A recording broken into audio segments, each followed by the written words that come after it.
nga ba ang ginagawa ng mga alaga nating aso kapag walang tao sa bahay or kung wala na tayo sa bahay?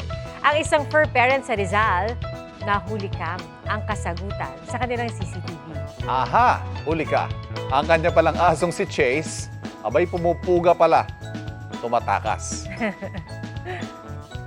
Katuwang po sa pagbabantay ni Chase ang CCTV na ikinabit ng kanyang fur parent na si James Jeffro.